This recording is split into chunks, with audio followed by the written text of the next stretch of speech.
kayak gitu. Jadi alhamdulillah selama isoman itu saya nggak merasa itu tadi, merasa tertekan, merasa diasingkan atau ini enggak. Dan saya alhamdulillah saya memang sudah ada 7 tahun lebih itu saya nggak pernah lihat TV. Jangan langsung memponis ketika kita panas dingin, sesak gitu ya. Bisa aja sesak itu karena kehidupan gitu kan. Misalnya ya kalau saya dulu kan punya utang nih, bisa saja gitu kan, kebanyakan cicilan jadi nyesek nih gitu loh. Jadi jangan kayak jangan disalahkan corona juga gitu loh. Jadi terkadang kita langsung menjudge ini corona gitu, padahal kita memang sesek itu karena beban hidup, beban utang, mungkin cicilan yang belum bisa terbayarkan.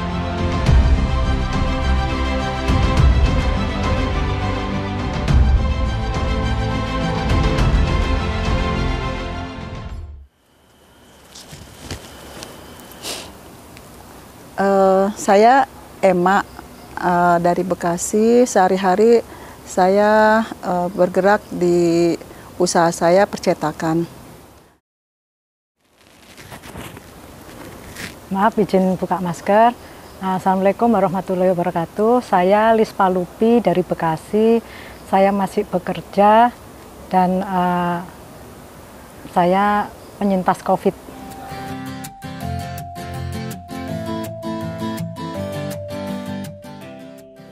Assalamualaikum warahmatullahi wabarakatuh. Saya lupa ya tanggalnya, tapi ya dari pengalaman saya, suami saya itu pada saat kami semua kena panas dingin, bertiga, yang satu karena sudah terpapar, jadi kami bertiga itu panas dingin, asal muasalnya.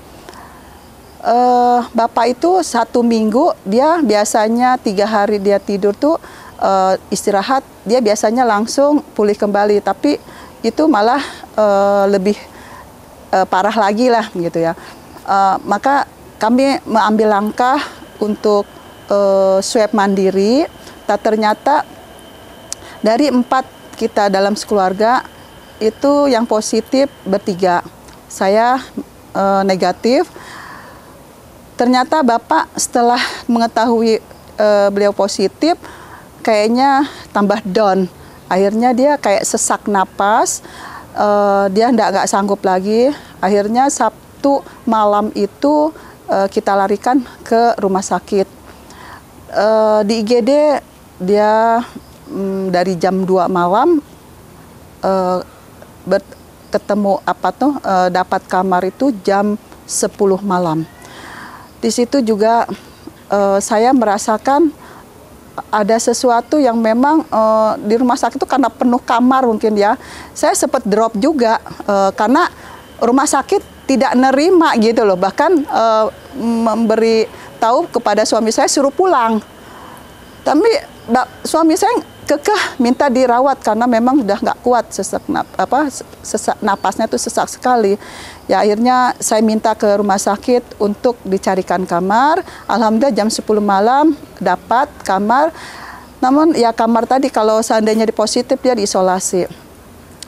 Pada saat beliau diisolasi itu luar biasa. Saya merasakan ada satu keanehan gitu loh. Biasanya Bapak nggak bicara yang seperti itu, tapi dia entah karena memang diisolasi, nggak ketemu keluarga, dia bicara ya minta doa kepada anak yatim gitu kan, minta diyasinin. Itu sempat saya punya pemikiran yang negatif, ya bisa-bisa dipanggil sama Allah lah gitu kan. Tapi saya pikir saya harus kuat dengan menghadapi suami yang mengalami seperti itu. Trik saya waktu itu saya panggil 7 orang karyawan saya untuk mendoakan Bapak setiap sore. Jadi di samping saya menguatkan diri, saya juga berikhtiar berdoa karena Bapak sudah ditanganin oleh dokter. Akhirnya selama 7 hari kita berdoa setiap sore. Alhamdulillah Bapak ada perubahan. Nah, namun sepulangnya dari rumah sakit itu memang ada perubahan yang memang secara fisikis. Nah, yang saya pikir ini ada apa lagi penyakit yang dialamin sama suami saya. Ternyata suami saya tuh ngalamin sesuatu yang memang kalau sakit itu kan perlu support, perlu pendekatan keluarga gitu ya. Nah, ini mungkin di sini dia merasakan terasingkan gitu kan. Jadi kayak orang mungkin juga ada obat yang memang masuk dalam tubuhnya, kita nggak tahu karena diisolasi luar biasa, keluarga nggak tahu. Terus bahkan kita juga apa yang disuntikan sama dokter, kita nggak bisa komunikasi banget sama dokter gitu ya. Saya selama 10 hari itu sedih tapi cukup harus kuat gitu kan, dengan kekuatan doa. Alhamdulillah Allah menyembuhkan suami. Terus suami juga ada sesuatu fisikisnya yang kena. Saya trik lagi, strategi lagi supaya bapak kembali normal. Untuk fisikisnya itu karyawan saya kan jumlahnya 23, saya pecah karena kalau kebanyakan kurang nyaman juga karena bapak masih positif. Waktu itu pulang dari rumah sakit saya paksa pulang. Nah, jadi per 7 orang tuh datang, dia cerita, dia bertawa gitu. Itu sangat banget membantu akhirnya. Nah, 3 hari setelah itu pulih kembali, normal lah gitu ya. Hanya saya pikir gini, ketika saya juga sesak napas pada saat bersamaan dengan suami saya, kok saya negatif gitu loh. Apakah alat itu yang nggak bagus? Apakah memang virus itu memang nggak masuk di dalam tubuh saya gitu? Bukan saya sombong, bukan. Tapi Allah menjaga saya waktu itu. Di dalam 4 orang itu saya sendiri yang negatif. Sementara saya di oksigen di rumah itu mandiri gitu kan.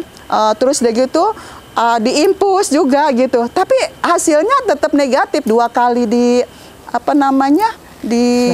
swab itu tetap negatif.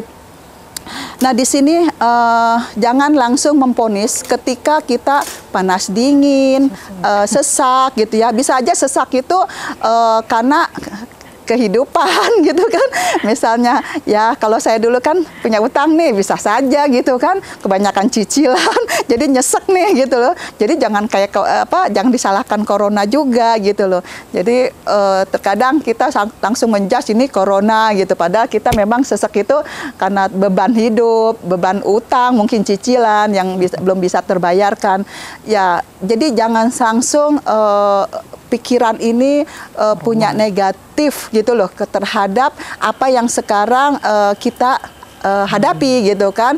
Karena saya ngalamin sendiri, saya sendiri sesak, saya sendiri juga harus dioksigen dan diimpus, tapi ternyata 2 kali itu negatif gitu loh. Jadi untuk pada saudara atau ibu dan bapak yang ngalamin sesuatu yang memang tanda-tandanya itu corona gitu ya, coba jangan dulu punya pikiran negatif ya, selalu positif aja gitu kan. Hasil positif tapi hasilnya negatif, pikirannya harus positif gitu loh. Jadi nggak usah terlalu jauh berpikir itu corona kejam, itu corona kayaknya membahayakan gitu. Sebetulnya makhluk Allah itu tidaklah untuk dibenci gitu kan.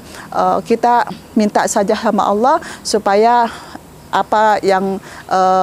makhluk itu supaya bersahabat lah gitu, jangan sampai membuat kita jadi parno ketakutan. Karena memang salah satu psikis yang kebanyakan orang karena takut. Tapi kalau nggak takut, insya Allah gitu loh. Ya, itu sih pengalaman saya. Oke.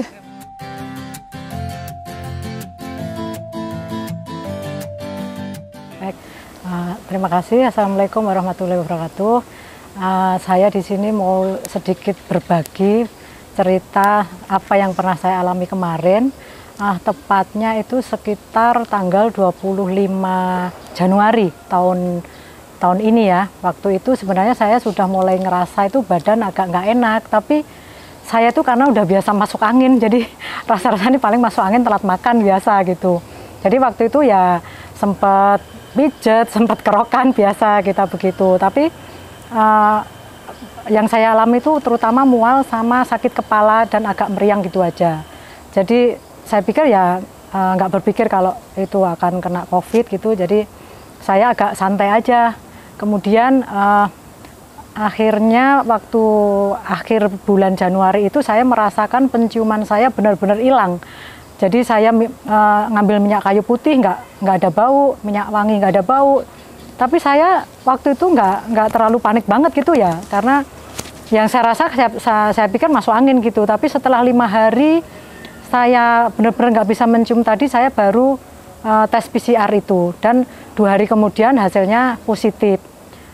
Sempet panik juga sih waktu itu, kok saya positif ya, dari mana? Saya kilas balik kemarin, memang waktu itu saya sempat ikut suatu acara gitu sih memang, tapi tetap kami prokes, dan itu pun juga sama suami. Tapi suami kok sehat walafiat, nggak apa-apa, dan tes juga dia negatif. Kemudian anak saya juga, saya selalu dengan mereka karena anak saya waktu itu juga di rumah libur, jadi ya saya pikir kok anak saya juga sehat, nggak apa-apa kok, cuman saya aja gitu. Tapi terus waktu itu saya sempat dirujuk ke Wisma Atlet, walaupun sebenarnya keluarga terutama suami itu sebenarnya keberatan, tapi waktu itu saya agak gimana karena teman sudah menyarankan begitu, takut kenapa-kenapa, akhirnya saya ngikut nurut. Ya udah, akhirnya saya dijemput petugas Satgas itu untuk dibawa ke Wisma Atlet. Nah, ternyata di Wisma Atlet itu juga saya tidak terbayangkan bahwa di sana itu memang, aduh, benar-benar suasananya crowded banget.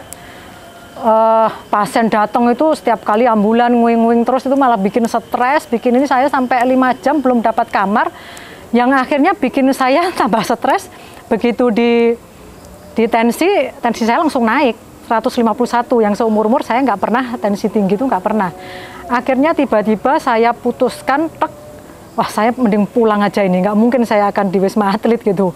Akhirnya saya ngomong sama petugasnya di sana, walaupun sebenarnya agak keberatan petugasnya karena saya sudah terdaftar, sudah mau dapat kamar, tapi karena perasaan saya yang semakin tidak nyaman kalau saya berada di Wisma Atlet ini, jauh dari keluarga, jauh dari suami, anak-anak, makanya saya tetap nekat minta saya pulang. Nah, akhirnya setelah saya menyetujui untuk tanda tangan bahwa ini nanti risiko ditanggung sendiri, akhirnya alhamdulillah saya diperbolehkan pulang. Kemudian saya dijemput juga sama petugas, dan sampai rumah kemudian saya bersemangat, tekad saya harus sembuh, nggak mungkin saya sudah nolak, nggak mau di Wisma Atlet nanti tambah parah. Jadi akhirnya itu yang membuat saya semangat untuk sembuh. Dan alhamdulillahnya itu, masya Allah, itu dukungan keluarga terutama, suami terutama. Ini saya cerita pribadi, dan mungkin memang tidak bisa dijadikan panutan atau dijadikan contoh ya, karena mungkin masing-masing kondisi, masing-masing orang beda.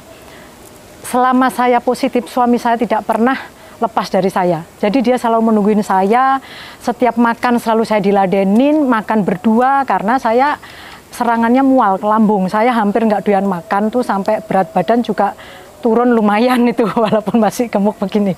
Itu suami sama sekali tidak ada rasa takut atau rasa khawatir dengan dirinya, padahal saya sendiri malah mengkhawatirkan suami, takut nanti kalau ketularan. Tapi suami sama sekali selama saya positif nggak pernah tidur di luar kamar, dia selalu menemenin saya, bahkan satu kasur. Tapi walaupun suami tetap pakai masker ya, tapi waktu makan pun kita selalu bareng, karena suami biar saya nafsu makan gitu, jadi selalu ditemenin, selalu diladenin gitu. Jadi akhirnya saya merasa tidak dikucilkan, merasa tidak sendiri, dan saya menjalani isoman di rumah. Kebetulan saya di lantai atas, di kamar itu saya enjoy aja gitu, nggak merasa tertekan. Dan kebetulan anak saya juga, dia juga nggak merasa terus menjauhi saya atau gimana, nggak, malah anak saya tuh memaksa sempat masuk kamar dan meluk saya, karena mungkin kangen ya, sudah berapa hari saya nggak turun, nggak ketemu, paling video call gitu. Tapi anak saya tiba-tiba masuk kamar dan dia langsung meluk saya, langsung nyiumin saya gitu. Jadi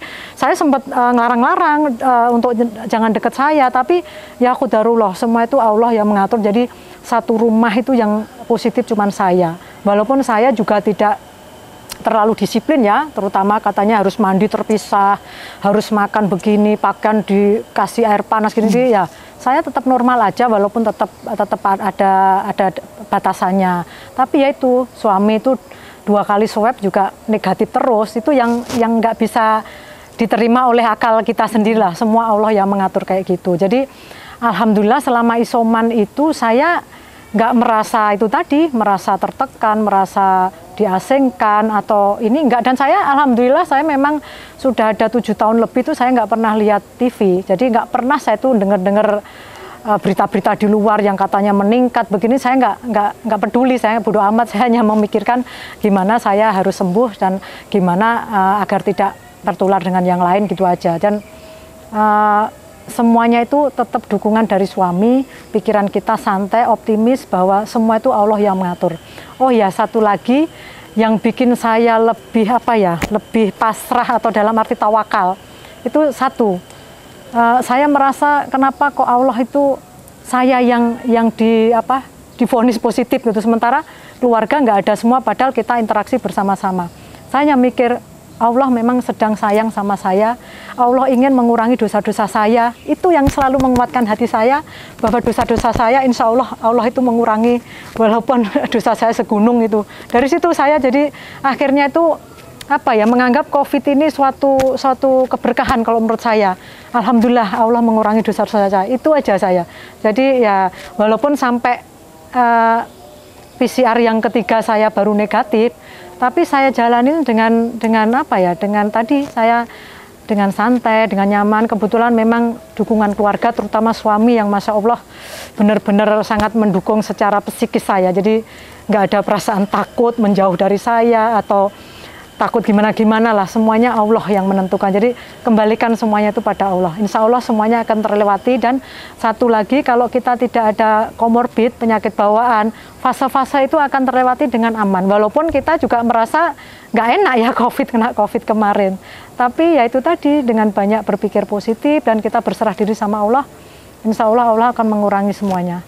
Mungkin itu ya pengalaman saya kemarin. Jadi untuk teman-teman, saudara semua, kalau yang sekarang sedang mengalami isoman atau sedang keluarganya ada yang positif, berbaik sangka aja sama Allah bahwa Allah akan mengurangi dosa-dosa kita itu tadi. Dan insya Allah semuanya akan sembuh nantinya.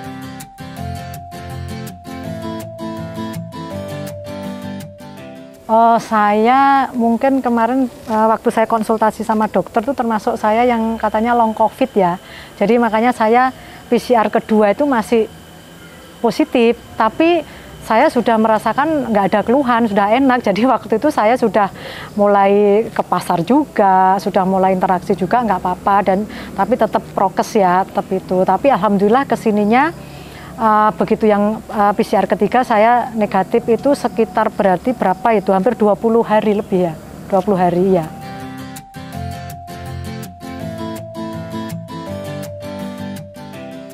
Sama sekitar 20 hari juga. Jadi 10 hari di rumah sakit, beliau pulang, terus dapat 1 minggu dia isoman di rumah ya, isoman. Nah, 1 minggu ke depannya lagi PCR baru ini berarti 2 minggu sama 10 hari, kurang lebih 25 hari ya, kurang lebih 25 hari, ya, hampir 1 bulan lah kurang lebih ya. Jadi untuk dinyatakan negatif ya, jadi 25 harian.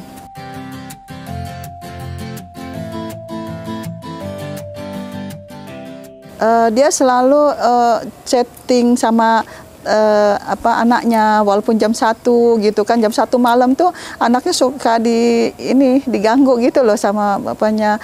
Terus halo gitu doang gitu. Jadi ngegembirain sendiri gitu kan, bahwa dia suruh untuk happy gitu kan.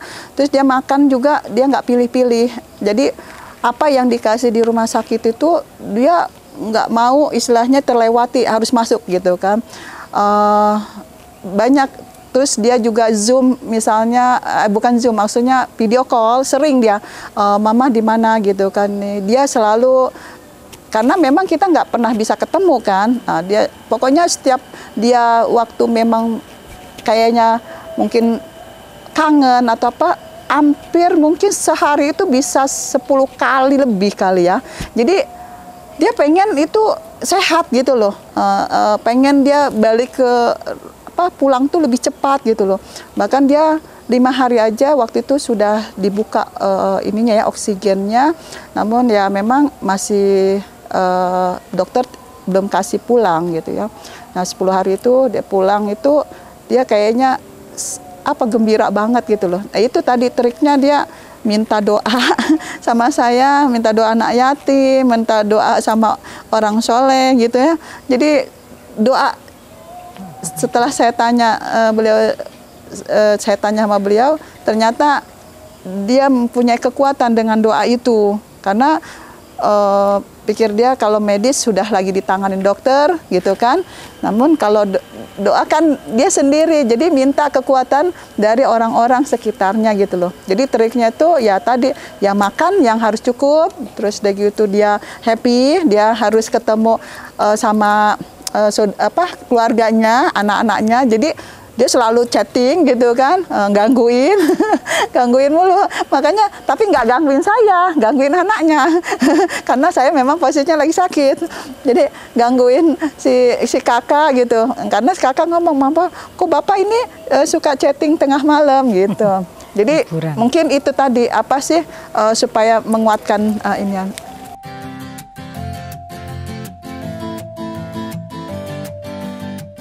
Yang pertama tadi ya, karena dari saya sendiri merasa tadi bahwa ini Allah sedang mengurangi dosa-dosa saya, Allah sayang sama saya. Jadi saya semangat untuk sembuh. Yang kedua memang dukungan dari keluarga, dari teman juga banyak ngirimin herbal-herbal, vitamin segala macam. Kakak saya sampai yang di luar kota juga ngirimin saya, ngasih support terus. Itu kalau nggak salah herbal itu saya tuh ada 16 biji itu saya minum aja itu gantian gitu. Pokoknya saya pengen sembuh. Terus yang ini juga suami, terutama memang suami saya, Masya Allah, suami itu benar-benar nggak ada menunjukkan kekhawatiran atau kepanikan, itu nggak ada sama sekali. Suami saya tenang dan selalu support saya. Saya memang mengalami juga suatu hal di mana saya benar-benar drop, makan tuh hampir nggak mau, nggak ini, tapi dengan telaten suami saya itu selalu mengingatkan, selalu ngeladenin, dan akhirnya saya pun juga terpacu ya. Suami saya aja seperti itu, kok saya ngalamin kok begitu. Jadi akhirnya saya doyan nggak doyan tuh tetap saya makan. Kalau nggak nanti saya paling buah diselingin gitu aja sebisanya masuk gitu. Walaupun nanti begitu masuk juga keluar, tapi ya itu saya pokoknya semangat dari diri sendiri, juga tadi dari makanan pun harus masuk saya gitu, karena yang dibutuhkan sekarang tuh imun. Semuanya ngomong begitu, harus imun dan pikiran tadi. Jadi saya berusaha tidak memikirkan hal-hal yang aneh-aneh, yang pokoknya saya harus sehat, harus sembuh gitu aja.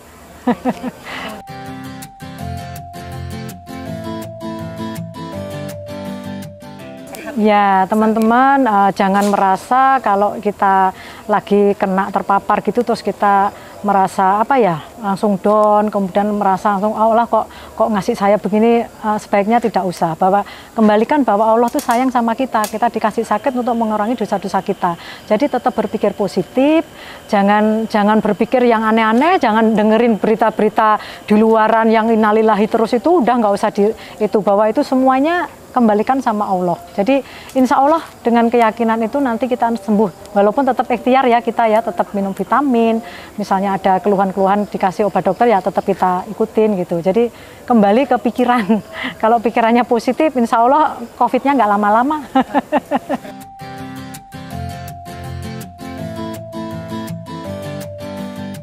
Ya harus punya keyakinan sehat.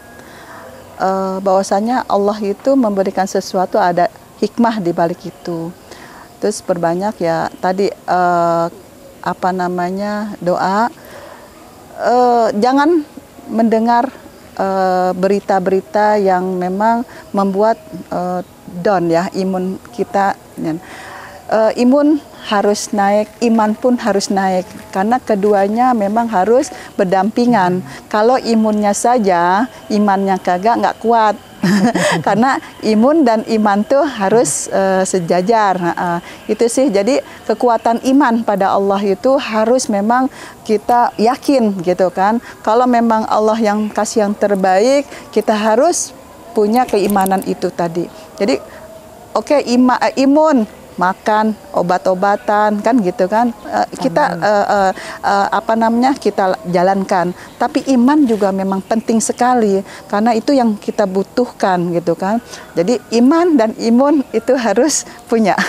Itu aja sih yang kuat. Buat teman-teman semua, saudara-saudara, kalau yang misalnya lagi terkena COVID, mungkin ada beberapa memang di sini yang masih ada beban hutang ya. Jadi mungkin apa ya, kalau saya sendiri sih ngalamin lupa, kalau kita punya utang tuh lupa. Jadi semakin kita meyakini, semakin kita belajar, kita tahu ilmunya, itu utang itu ibaratnya apa ya, itu nanti akan selesai sendiri lah, nggak usah terlalu jadi beban. Apalagi kalau yang positif terus kemudian mikir utang, itu nanti akan semakin parah. Jadi kalau saya sendiri kemarin malah lupa, kalau punya utang itu lupa, sudah lupa gitu. Karena kita selalu mengupgrade diri, selalu mencari ilmu untuk lebih bertawakal ya sama Allah, bahwa yakin dan berprasangka baik sama Allah bahwa utang itu nanti pasti akan selesai. Jadi tidak usah menjadi beban. Dan pesan saya mungkin gini ya, dengan teman-teman yang mungkin terpapar atau barangkali yang belum, naudzubillah, jangan sampai itu kita nggak usah terlalu takut banget, nggak usah terlalu takut, COVID itu nggak usah terlalu takut. Tapi walaupun begitu kita juga tetap prokes, tetap kita waspada, tetap, tapi nggak usah terlalu takut dan paranoid, itu nanti yang akan menjadi kita semakin drop. Jadi kita ya santai aja, biasa, bahwa semua itu Allah sudah mengatur. Dan kalau saya sendiri tuh tidak pernah berdoa untuk agar COVID ini segera berlalu, agar COVID ini berhenti, saya enggak. Saya hanya minta perlindungan sama Allah, bahwa saya, keluarga saya, orang-orang terdekat saya dilindungi sama Allah, dilindungi dari COVID, dilindungi dari wabah ini aja.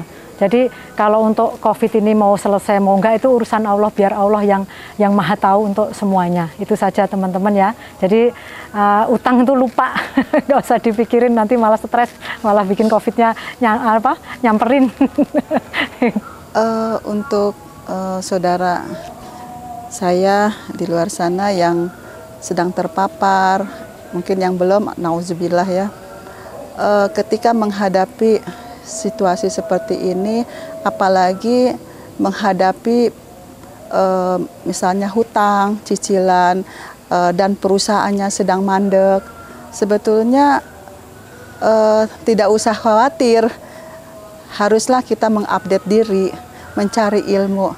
Sebetulnya saya, alhamdulillah, sebelum COVID saya sudah mengupdate, di mana saya belajar di masyarakat tanpa riba. Sekarang naik level adalah di MMC ya. Itu luar biasa ilmunya, sehingga pada saat saya kemarin juga ngadapin pandemik, saya nggak ada apa-apa, perusahaan saya jalan, terbuka, untuk karyawan saya juga satu pun tidak ada yang dikeluarkan gitu kan. Bahkan sekarang namanya PPKM lah gitu kan, itu nggak ada apa-apa sebetulnya. Yang penting siapkan mental, siapkan ilmu yang kita hadapin, karena ilmu itu adalah cahaya. Kata guru saya seperti itu. Kalau cahaya itu kan berarti kan untuk menerangkan kita jalan. Kalau kita tahu tentang bagaimana hidup tertekan posisi sekarang ini, kita harus mengupdate gitu loh, mengupgrade diri bahwa kita ini butuh ilmu, butuh cahaya untuk kita jalan. Jangan sampai pada saat yang gelap kita pentok sana pentok sini. Kalau ada cahaya kan insya Allah gitu kan. Jadi ilmunya ada di MMC. Nah, kalau dulu namanya masyarakat tanpa riba. Nah, silakan aja dilihat di YouTube gitu kan. Kalau dibilang omong kosong, sebetulnya ada, saya ngalamin sendiri betapa enaknya ketika kita punya cahaya itu, ilmu itu, menghadapi situasi seperti ini.